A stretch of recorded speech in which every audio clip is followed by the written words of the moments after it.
très content avec Raphaël de faire cette vidéo où on va essayer d'aborder la question du TOC du point de vue du malade et comment on fait concrètement pour s'en sortir. Alors Raphaël, est-ce que tu peux nous dire ce qu'a été ou ce qu'est le TOC pour toi en tant qu'ancien ou malade, on ne veut pas spoiler tout de suite, de TOC? Bien sûr, avant toute chose, merci Ariane de te livrer à cet exercice. D'habitude, tu es de l'autre côté de la caméra. Aujourd'hui, tu as accepté de prendre ce temps avec moi. Et du coup, je remercie Lalita qui est aujourd'hui derrière la caméra. Donc, en effet, le TOC, c'est une maladie, que d'emblée le mot soit prononcé, c'est une maladie mentale. Je dis ça parce que ça a été très compliqué à l'admettre pendant très longtemps. Et moi, c'est quelque chose qui m'a volé, ou du moins qui a entravé 12 ans de ma vie, de l'adolescence à l'âge de 26 ans. C'est une maladie qui était très invalidante, très handicapante, et tu en sais quelque chose, parce qu'on est amis, donc tu as vu certains comportements. Et c'est une maladie qui m'a coûté cher, puisque voilà, c'est une maladie qui m'a angoissé pendant très longtemps, qui m'a occupé, qui m'a pollué l'esprit. Et donc, c'est une vraie saloperie, passez-moi le mot, mais contre laquelle, heureusement, il existe des solutions dont on va parler après. Toi, où tu en es aujourd'hui quant à tes TOC? Alors aujourd'hui, je suis en rémission totale, c'est-à-dire que le TOC n'est plus un problème pour moi. Allez, pour être un peu plus explicite, je pense que je me suis débarrassé de 98% de mes TOC. J'emploie pas le mot de guérison volontairement parce que je me surveille, je reste vulnérable, il reste une fragilité. Et d'ailleurs, le mot de guérison est peu employé pour les personnes qui sont sorties du TOC. Donc voilà, mais aujourd'hui, ça n'est plus du tout une gêne au quotidien. C'est vraiment dans des circonstances très précises qu'il y a des vagues réminiscences, mais qui sont vraiment plus, qui ne génèrent plus autant d'angoisse que ça l'a été au pire de ma maladie. Est-ce que tu veux nous expliquer en quelques mots quand les TOC se sont manifestés, comment ils se manifestaient et ce qui t'a amené peut-être à chercher à guérir? Bien sûr. Alors les TOC ont démarré quand j'avais 14 ans. Il faut savoir que souvent, c'est pas le cas à chaque fois, il y a des prédispositions, on va dire un terreau génétique favorable, qu'on peut déceler chez certains enfants ou adolescents, et moi c'était un peu mon cas, j'avais quelques manies, une tendance à la manie, à l'ordre, à être jamais en retard, à être vraiment très, très ordonné. Et donc ça a été, on va dire, un terreau génétique. Et il y a eu un événement marquant, un événement déclencheur qui était le divorce de mes parents, qui est survenu quand j'avais 14 ans et qui était une période vraiment très difficile pour moi. Et c'est à cet âge-là, après un déménagement, que les premiers TOC sont arrivés. D'abord, ça a été la difficulté d'ouvrir des poignées de porte. Je le faisais dans un premier temps du bout des doigts. Après, il fallait que je le fasse avec un mouchoir ou avec un support. Et ça a été le début d'une série de comportements qui ont évolué pendant les 12 ans que ma maladie a duré, et qui m'ont emmené vraiment très loin, à plus être capable de porter des chemises, être obligé de laver mes téléphones, mes clés, de prendre des douches qui duraient des heures. Bon, on reviendra peut-être un peu plus tard sur la manière dont ça s'exprimait, mais ça a été ça l'élément déclencheur. Et à ce moment-là, qu'est-ce qui se passait dans ta tête quand c'est très difficile à décrire. Quand on souffre de TOC, on a conscience qu'il y a quelque chose qui ne va pas, on a conscience qu'on est amené à faire des comportements absurdes. Ce qu'il faut savoir, c'est que la matrice du TOC, c'est ça qui est difficile à comprendre pour ceux qui n'en ont pas, c'est qu'il y a des montées d'angoisse qui sont très fortes. Je rappelle en deux mots, le TOC, c'est des idées, ce qu'on appelle les obsessions, un trouble obsessionnel compulsif, donc des obsessions, des idées, qui contrairement à celles que tout le monde peut avoir, sont des idées qui génèrent énormément d'angoisse et qui persistent, qui ne partent pas avec le temps.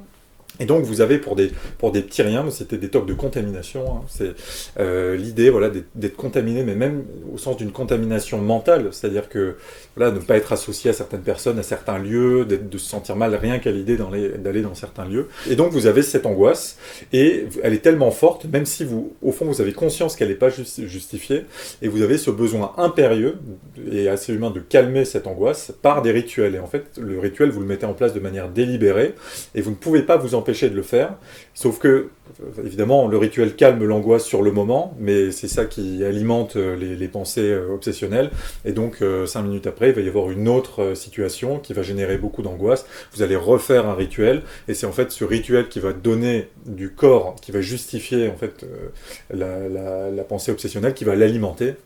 Et c'est ça qui fait qu'on peut arriver, ça peut devenir très très grave, et on peut arriver même à ne plus sortir de chez soi, passer sa journée à faire des rituels. C'est ce qu'on voit dans certains témoignages des groupes de parole de l'AFTOC.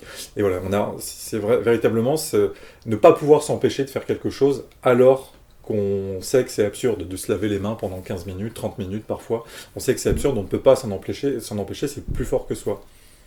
Et qu'est-ce qui fait qu'à l'époque, tu n'as pas demandé de l'aide? Pas... Eh bien, pourquoi? Parce que je pense qu'au départ, je ne savais pas ce que j'avais. Pendant très longtemps, je ne saurais pas dire à quel moment j'ai su mettre un mot sur ce que j'avais. Au départ, en fait, on se croit fou. Enfin, je me suis cru fou, en tout cas, et donc forcément, je n'avais pas très envie d'aller voir mes amis, mes parents, dire, ben voilà, je pense que je suis fou, qu'est-ce qu'on fait? Et d'autre part, il y a une double erreur qui est très souvent commise, c'est de se dire, ça va partir tout seul avec le temps. C'est très faux, on verra après comment fonctionne le TOC. Et le corollaire de ça, c'est j'arriverai, le jour où ce sera vraiment grave, par moi-même, j'arriverai à m'en sortir. Ça, ce sont deux erreurs à ne pas commettre. Il faut se faire accompagner par des experts. Heureusement, il y a des techniques, des personnes qui sont spécialistes de ça. Mais voilà, en gros, pourquoi j'ai mis autant de temps. Et qu'est-ce qui a fait que finalement, tu as demandé de l'aide? Alors, qu'est-ce qui a fait que finalement j'ai demandé de l'aide? C'était un peu contraint et forcé par les circonstances, parce que la maladie, elle a évolué de manière très lente, progressive et de manière assez insidieuse pendant plusieurs années. Et ce qui a été on va dire, le point d'inflexion, c'est le jour où j'ai habité avec mon ex-copine, parce que pendant très longtemps, quand on habite seul, on peut s'organiser, alors on se fait complètement bouffer par le TOC, on organise sa vie autour du TOC, mais ça peut ne pas trop se voir, c'est-à-dire qu'il y a une organisation spatiale de son lieu de vie, où on organise son appartement de sorte que les choses contaminées sont dans un endroit très précis, pas facilement accessible pour les éventuels invités. J'invitais jamais personne, hein, c'était évidemment, c'est ce qu'on appelle des évitements d'ailleurs, c'est une composante du TOC à part entière, c'est considéré comme des compulsions à part entière, c'est tout ce que vous ne faites pas à cause du TOC, mais qui ne se mesure pas en temps, mais ça rentre quand même dans les rituels. Et le jour où j'ai emménagé avec mon ex, et bien évidemment là ça devenait impossible de le cacher, et ça a quand même duré 2 ans, la période entre finalement le moment où on a emménagé et le moment où j'ai consulté un psychiatre pour la première fois. Et donc ça a été pendant ces 2 ans une aggravation progressive où finalement mon ex-compagne est rentrée dans mon TOC, ce qui a aggravé mon TOC. Elle a accumulé un mal-être elle-même, et il y a eu un moment un dégoupillage de sa part au bout de 2 ans, et c'est ça finalement, c'est craignant de la perdre, ce qui est arrivé quand même, que j'ai accepté, mais la mort dans l'âme, d'aller voir un psychiatre qui m'a fait un diagnostic. Donc voilà, véritablement ça a été ça, c'est quand je me suis retrouvé au pied du mur finalement. Et il est probable que je ne serais pas allé de moi-même si on n'avait pas habité ensemble. Et à parté, mais c'est important de préciser que du coup, il y a eu, dans votre relation, comme toi, tu n'étais pas suivi et que tu savais peut-être pas forcément comment t'en sortir, le fait qu'elle est rentrée dans ton TOC, ce qui peut-être n'a fait que le nourrir, alors qu'en fait, il est aussi possible, l'issue aurait pu être peut-être haute dans ta relation, j'en sais rien, mais pour d'autres gens qui sont peut-être en couple et qui sont inquiets pour la suite, l'issue peut être autre, parce qu'on peut aussi s'entraider vers la guérison. Tu as tout à fait raison de le dire. C'est un thème de recherche à part entière autour du TOC, la thématique du rôle de l'entourage, on appelle ça l'accommodation familiale, et c'est justement comment doit réagir l'entourage. Souvent c'est les parents avec les enfants ou alors le conjoint. C'est très difficile, parce que humainement, c'est humain pour l'entourage. En fait, il y a 2 types de comportements, qui sont un peu 2 extrêmes. Un des comportements humains, c'est de vouloir aider la personne qui a vraiment des difficultés dans la vie quotidienne, et donc, voulant l'aider, on l'aide à faire ses rituels, voire on fait des choses à sa place.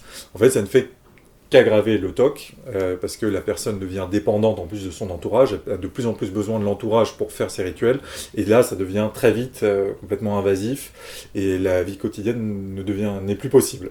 C'est le premier écueil, c'est de rentrer dans le TOC, ce qui aggrave considérablement et crée en plus une asymétrie dans la relation. Bon, c'est pas l'idéal. L'autre extrême, c'est évidemment de rejeter complètement la personne qui a son TOC, d'être très violent, ce qui est un facteur d'aggravation, parce que le stress est un facteur d'aggravation du TOC. Et donc forcément, si si un parent passe son temps à dire à son fils ou à sa fille qu'il est nul, pourquoi elle fait des comportements absurdes, ça aggrave encore plus les choses. Évidemment, la chose à faire est un entre-deux, c'est beaucoup plus facile à dire qu'à faire, et je pense que la meilleure chose, c'est de renvoyer à une vidéo qu'on a faite avec Alexandre de Connor, qui est un psy qui est spécialiste de cette question, qui fait une thèse sur cette question, et que vous retrouverez sur la chaîne de l'AFTOC, parce que voilà, ça mérite d'y passer du temps, et je le ferai moins bien que lui, donc tu as eu raison de le dire.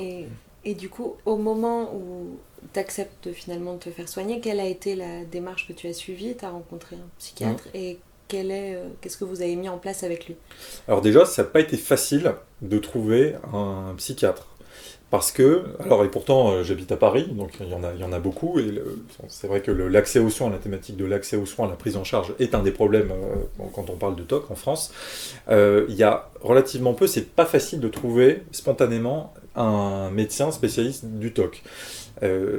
Assez vite, j'ai voulu m'orienter vers un psychiatre qui est médecin, et on en reparlera après, mais les deux traitements qui marchent bien contre le TOC, c'est la TCC, la thérapie comportementale et cognitive, et la prise d'antidépresseurs. Et il se trouve que le psychiatre, étant médecin, peut prescrire des antidépresseurs. Et certains psychiatres sont spécialistes de la TCC, donc ça permet voilà, d'allier les deux sujets. Bon, finalement, j'ai pas pris d'antidépresseurs, mais voilà, c'était... Et je l'ai pas trouvé tout de suite. Déjà, il a fallu que je me prépare mentalement à l'idée d'aller voir un psychiatre, ça a mis plusieurs semaines, voire plusieurs mois. Après, j'en ai contacté un qui m'a renvoyé vers un confrère, qui m'a lui-même renvoyé vers un confrère. Qui disait, voilà, moi je ne suis pas spécialiste du TOC, allez plutôt voir telle personne, et le premier ne recevait plus de patients, donc ça a mis déjà du temps à trouver. Après, bah, voilà, je suis allé le voir, c'était très curieux, j'avais un peu la mort dans l'âme, dans le 20e, à 7h du matin, où on pose un diagnostic. Et voilà, bon, après c'était la première séance, et finalement mon ex-compagne m'a quitté entre la première et la deuxième séance, parce que ce psychiatre étant très sollicité, le délai de prise de rendez-vous, il y avait quasiment 2 mois entre le premier rendez-vous et le deuxième, c'est dans cet intervalle qu'elle est partie.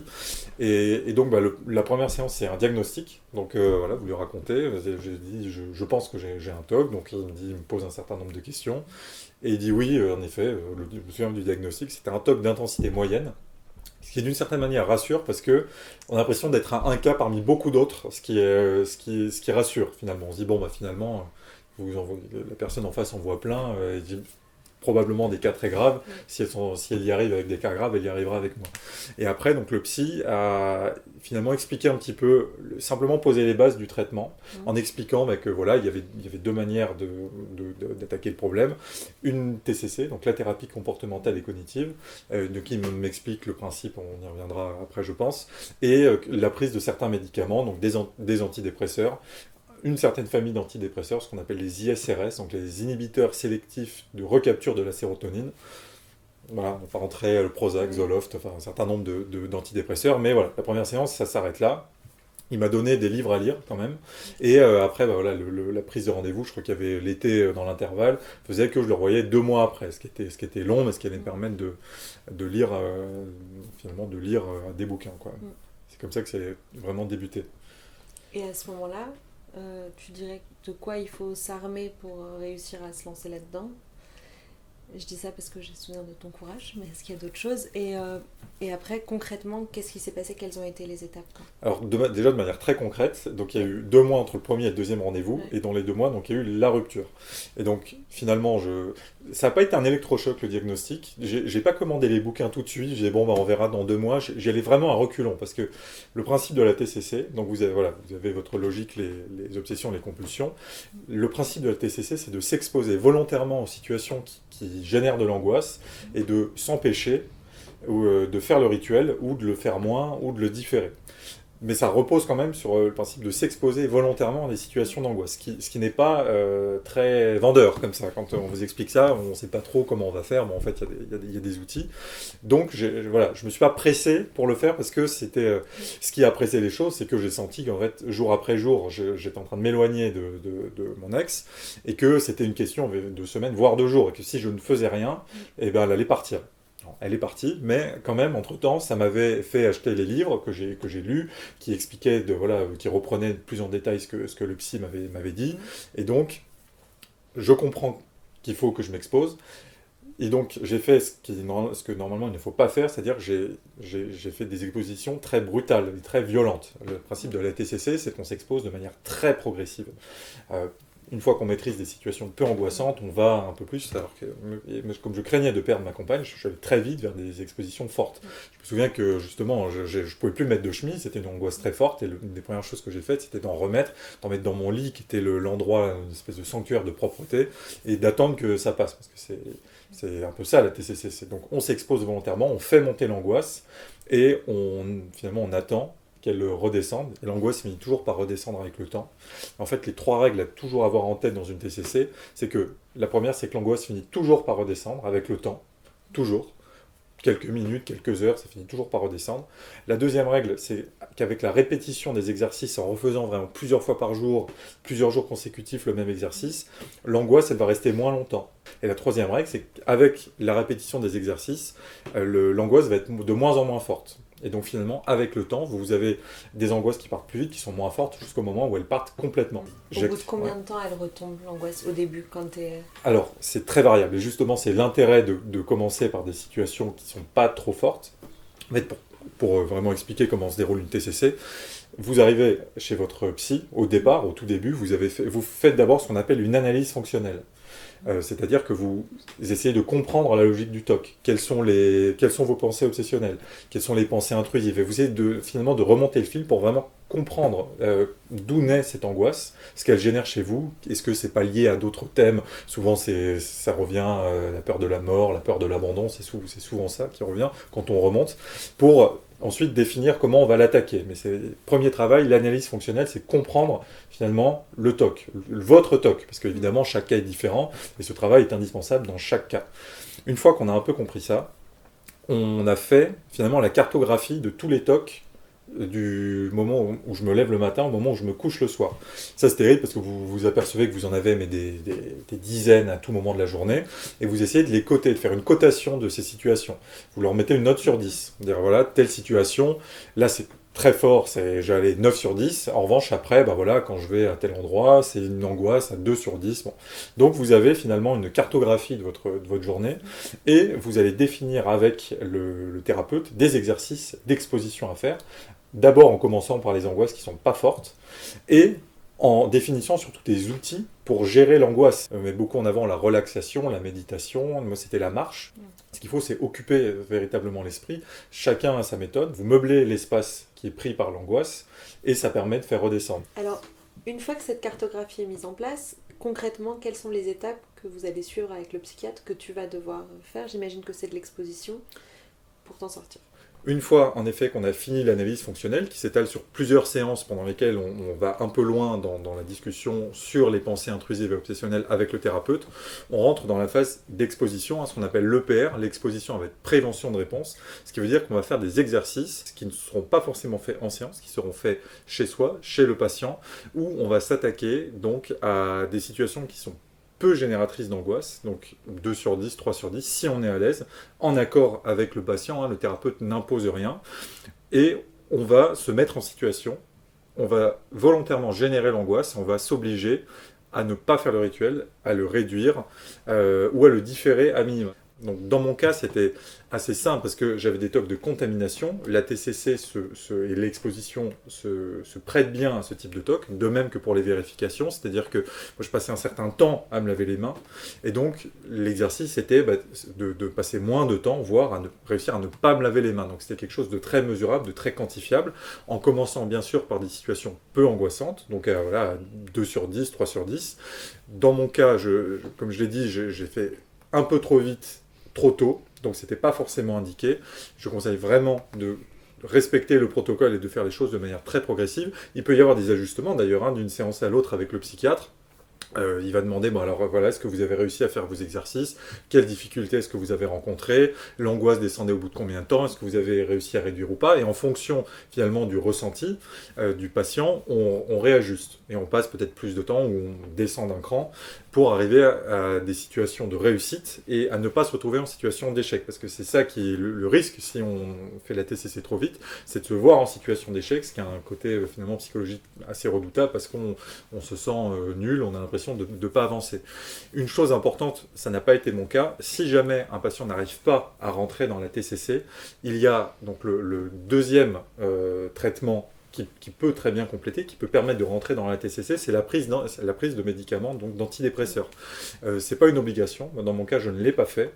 Le psy m'avait dit, voilà, on va commencer la TCC sans antidépresseurs, et il sera toujours temps après, si on arrive à un blocage ou que vous n'y arrivez pas, de prendre des médicaments, mais c'est pas du tout une obligation. Et dans la TCC, donc thérapie cognitive, comportementale et cognitive, et donc dans le terme cognitif, j'imagine qu'il y a un autre pan du travail que vous entreprenez avec le psychiatre. Bien sûr. Dans mon cas, c'était d'ailleurs l'essentiel du travail qu'on faisait dans les séances. Donc En général, le début de la séance, c'était un point sur les exercices que j'avais fait dans la semaine. Qu'est-ce qui avait marché, qu'est-ce qui avait bien marché, est-ce que j'étais prêt, est-ce que je me sentais capable d'aller un peu au-delà. D'ailleurs, une astuce qu'il me donnait, c'était avant de s'exposer, parce que c'est un peu angoissant quand même, rien que l'idée de s'exposer, c'est de s'imaginer en train de le faire psychologiquement. C'est-à-dire, et si j'arrive, je suis à l'aise avec l'idée de m'exposer, c'est que je peux le faire réellement. Si je sens, rien qu'en l'imaginant que ça ne marchera pas, il vaut mieux peut-être s'attaquer à une situation un peu moins angoissante. Voilà, c'était pour l'aspect comportemental. Et du coup, une fois qu'on avait fait ce point en début de séance, on abordait l'aspect cognitif. Et l'aspect cognitif, c'est finalement essayer de déconstruire les pensées obsessionnelles. Et peut-être pour visualiser ça, je vais donner un exemple un peu concret. En fait, ce qui se joue dans le TOC, c'est, on va dire, une confrontation d'une pensée intrusive avec un système de croyance qui est erroné. Donc pour être très concret, on peut avoir une pensée intrusive qui n'est pas pathologique, de dire j'ai peur qu'il arrive malheur à ma famille, par exemple à mes parents. Donc ça, c'est une pensée intrusive, une pensée qu'on peut avoir à divers degrés, mais qui n'est pas en soi pathologique. Le problème, c'est quand cette pensée finalement se confronte à un système de croyance qui, lui, est erroné, un peu plus irrationnel. Par exemple, l'idée que si jamais je pense à mes parents et en même temps au cancer, eh bien, mes parents vont avoir un cancer à cause de moi. Donc, on a cette pensée intrusive, cette crainte qu'il arrive quelque chose à mes parents. Et en même temps, alors si j'entends à la radio le mot cancer à ce moment-là, la pensée automatique qui est générée, c'est eh bien, mes parents vont avoir un cancer par ma faute, parce que j'ai pensé à eux au moment où j'ai entendu le mot cancer. Et donc là, ce sur quoi on va travailler, c'est sur le système de croyance. C'est sur cette croyance que on peut attraper un cancer juste en entendant le mot à la radio. Et c'est là-dessus qu'on va travailler, pour essayer finalement de prendre conscience que les craintes ne sont pas fondées, que finalement il n'y a pas de risque, en l'occurrence que mes parents attrapent un cancer. Et dans mon cas avec la contamination, c'était de finalement remettre en cause cette idée de contamination mentale, de mesurer qu'il n'y a aucun danger, que c'est quelque chose de très abstrait qui n'a pas lieu d'être. Et les deux aspects de la TCC se renforcent mutuellement. C'est-à-dire que entre la déconstruction de la pensée, des pensées obsessionnelles, donc le volet cognitif et le volet comportemental, plus vous réussissez finalement vos exercices d'exposition, plus finalement vous prouvez à votre cerveau que de ne pas faire le rituel, il ne se passe rien. C'est-à-dire que si vous ne passez pas 2 heures à vous laver les mains, vous attrapez pas une maladie grave, il ne se passe rien. Donc du coup, ça affaiblit la pensée obsessionnelle. Et de la même manière, quand vous travaillez le volet cognitif et donc que vous discutez, que vous essayez de remettre en cause la pensée obsessionnelle, eh bien vous sentez plus fort dans les exercices d'exposition. Et donc voilà, vous arrivez en position de force en disant, oui, là je vais m'exposer, ça va être difficile, mais au fond, je suis convaincu que ma crainte est infondée. Parce que le système de croyance qui sous-tend cette angoisse, finalement, ne tient pas debout. Et donc, c'est pour ça que les deux aspects sont très importants. Il ne faut surtout pas négliger le volet cognitif, parce que en fait, les deux marchent ensemble et que ça permet finalement d'avoir des résultats réels au bout de quelques semaines ou quelques mois. Concrètement, à quoi ça ressemble la partie cognitive ? Parce que j'imagine que si tu te dis, ton premier exemple de j'ai peur qu'il arrive malheur à mes parents, j'entends à la radio le mot cancer ou peu importe un cancérologue qui parle et je lis les deux, j'imagine qu'au moment où je lis les deux, je suis quand même bien consciente ou conscient que un cancer ne s'attrape pas du fait d'une pensée négative de ma part, quoi. Oui, et pour autant, l'angoisse va quand même monter et tu vas quand même mettre en place le rituel qui souvent peut être une formule incantatoire dans ta tête ou alors avoir un geste, une mimique ou autre. Et souvent, le fait d'en parler, justement, c'est aussi poursuivre un peu ce qui avait été fait dans l'analyse fonctionnelle, c'est-à-dire vraiment de remonter à pourquoi est-ce que j'ai cette peur-là, est-ce que ça renvoie, sans rentrer un peu dans le cliché, mais à des épisodes que j'ai vécus dans la petite enfance. Et après, c'est aussi, parfois, ça se mêle, c'est-à-dire que quand on a cette peur-là, un peu des pensées superstitieuses, je me souviens que, alors c'était pas vraiment mon toc, mais le psy travaillait, donnait des exemples pour montrer que la pensée n'a aucune influence sur le réel. Et donc, il faisait écrire, voilà, je souhaite de tout cœur, vraiment avec un papier, que mon psy meurt pendant la séance que je suis en train de faire avec lui. Et pour certains, c'est très difficile, mais l'idée, c'est d'essayer de toucher du doigt le fait que la pensée n'a pas d'impact sur le réel. Et en fait, oui, ça paraît évident de dire qu'évidemment, mes parents ne vont pas attraper un cancer en entendant la radio, mais comme tout se mélange et qu'avec le temps, le TOC s'aggrave, on finit au fond, par ne plus le voir. Et encore une fois, la matrice du TOC, c'est l'angoisse, et même si on pourrait se dire froidement que c'est quelque chose d'absurde, l'angoisse, elle est là, et il faut la chasser par un rituel.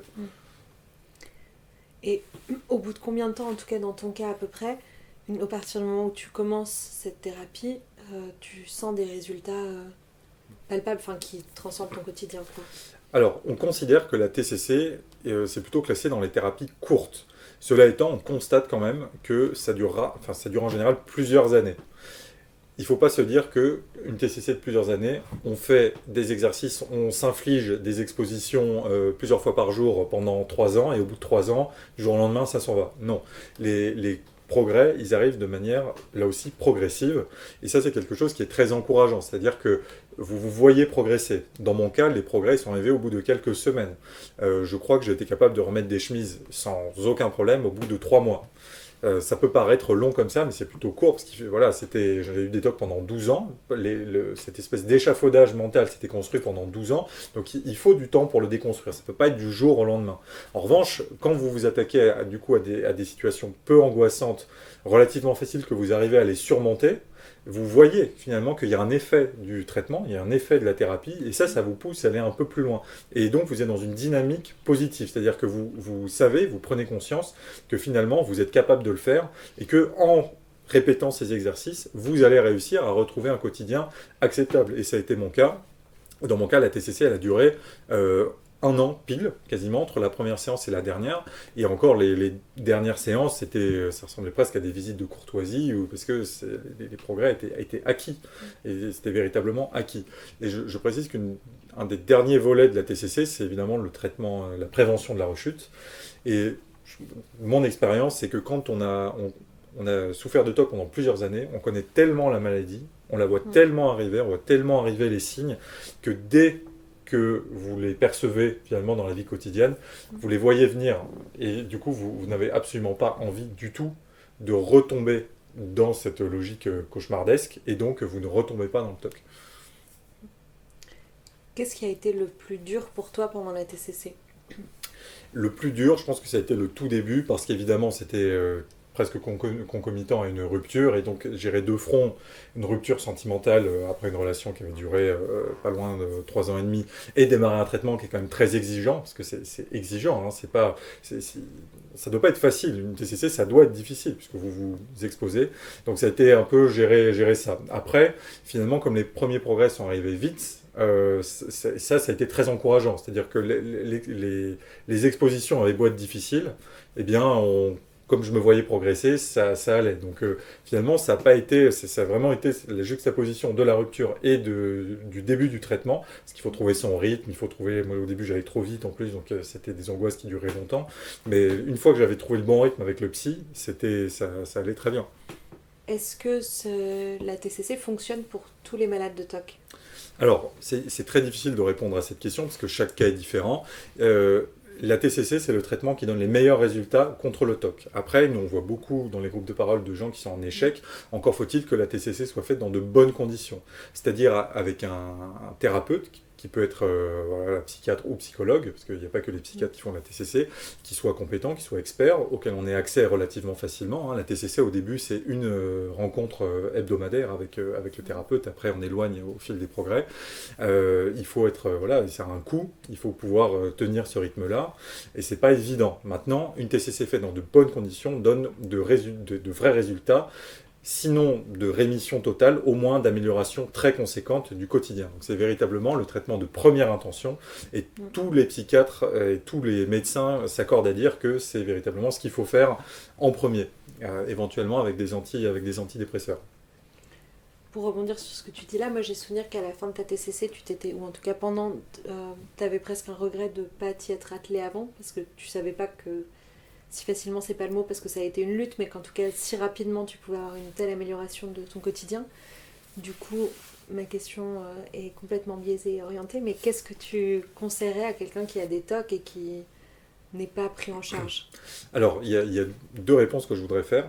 D'abord, bien sûr, quand on commence à faire des progrès, qu'on commence à se débarrasser de ces TOC, on constate la liberté qu'on retrouve, parce que le TOC, c'est une privation de liberté, hein. Vous perdez la possibilité de faire autrement que par des rituels, et donc on retrouve une sérénité d'esprit, on n'est plus là, même la nuit, finalement, à être en boucle sur ces TOC, on rêve qu'on fait des rituels, hein, quand on est très malade, et donc je me dis, mais finalement, oui, c'était un regret de dire, mais j'ai renoncé finalement pendant 12 ans à une sérénité, une tranquillité d'esprit qui forcément a eu un impact forcément sur ma personnalité, sur ma personne. Ensuite, le regret, et c'est peut-être le conseil, c'est pourquoi est-ce que j'ai attendu finalement d'être au bord du gouffre. Et le bord du gouffre, pour moi, ça a été d'être voilà, sur le point de me faire quitter par ma compagne pour réagir. Et c'est le seul conseil, mais encore une fois, c'est difficile à appliquer parce que la TCC demande des efforts. Et voilà, c'est pas simple, mais de ne pas attendre de se retrouver au bord du gouffre, soit d'être sur le point de perdre son travail, d'être en train de perdre tous ses amis parce qu'on ne peut plus sortir, c'est ne pas attendre d'en être là pour réagir. Parce qu'évidemment, le TOC ne fait qu'empirer avec le temps. Plus il est traité tôt, meilleures sont les chances de guérison, parce qu'évidemment, plus l'habitude s'ancre de faire les rituels, plus c'est difficile de les désancrer. Et donc, voilà, c'est avoir finalement cette force de prendre le taureau par les cornes, parce que ça vaut la peine. Voilà, encore faut-il qu'elle soit faite dans de bonnes conditions, mais la TCC, enfin, je la défends pour tous ceux qui ont des TOC, mais c'est la voie royale. C'est la voie royale. Tout à l'heure, tu as parlé de groupes de parole. Peut-être que tu peux nous en dire plus sur les groupes de parole de l'AFTOC et plus généralement sur l'association. Oui, bien sûr. L'AFTOC, c'est donc l'Association française des personnes souffrant de TOC, une association qui existe depuis 30 ans, 31 ans cette année, créée en 92, et qui est une association de malades, d'anciens malades, qui aide les gens qui ont ce problème, qui aide l'entourage des gens qui ont ce problème par diverses choses. Et en effet, on va dire, le pilier historique de l'association, ce sont des groupes de parole qui sont organisés de façon mensuelle dans une quinzaine de villes de France, où on accueille les malades, leurs proches, qui voudraient de l'information, qui voudraient échanger leurs témoignages, c'est un endroit où ils peuvent finalement s'exprimer avec des gens qui peuvent les comprendre, qui ont ce problème ou qui ont connu des gens qui ont le problème. Ça libère la parole, ça donne de l'information, et ce ne sont pas des groupes thérapeutiques, hein, loin de là, il n'y a pas de médecin, il n'y a pas de diagnostic qui est fait, pas de conseils médicaux, mais ça permet que chacun peut échanger sur son ressenti, sur son expérience de la maladie, et ça aide beaucoup, et les gens reviennent. Et à côté de ça, on fait bien d'autres choses. Pour les adhérents, on a une revue qu'on envoie plusieurs fois par an avec des articles vraiment de fond pour faire le point sur les dernières avancées médicales, sur les connaissances de la maladie. On travaille aussi avec d'autres associations, notamment l'AFTCC, avec qui on a fait des vidéos ensemble, qui forment les thérapeutes à la TCC, notamment à la TCC du TOC. Et peut-être sur leur site, on peut trouver la liste des praticiens. Absolument. Donc l'AFTCC forme les thérapeutes à la TCC et recense, ils ont un annuaire où on peut voir qui sont finalement les psychologues ou psychiatres qui ont été formés à la TCC. Et après, certains ne pratiquent pas tous les jours, donc quand on a recours à ce site, il vaut toujours mieux poser la question au thérapeute, est-ce que vous pratiquez bien la TCC, et en particulier la TCC du TOC. Mais quand on cherche un psychiatre, c'est un vrai guide de passer par ce site, en sachant aussi que depuis le Covid, c'était une des vertus. Il y a beaucoup de thérapeutes qui reçoivent en visio, et notamment pour les gens qui sont en province, qui n'ont pas de psychiatre à proximité ou de psychiatre spécialiste du TOC, il ne faut pas s'interdire la visio. Ça permet d'abolir un petit peu les distances, et il vaut mieux, à titre personnel, moi j'ai été attaché à faire des rendez-vous physiques avec mon thérapeute, mais à défaut d'autre chose, il ne faut pas s'interdire de démarrer une TCC en visio, puisque encore une fois, l'essentiel du travail se fait hors des séances, et donc, même s'il y a des cas où les exercices se font directement dans la salle avec le thérapeute, mais l'essentiel se fait en dehors, et donc je ne pense pas qu'il faille s'interdire de faire une TCC en visio, si tant est que le thérapeute soit spécialiste.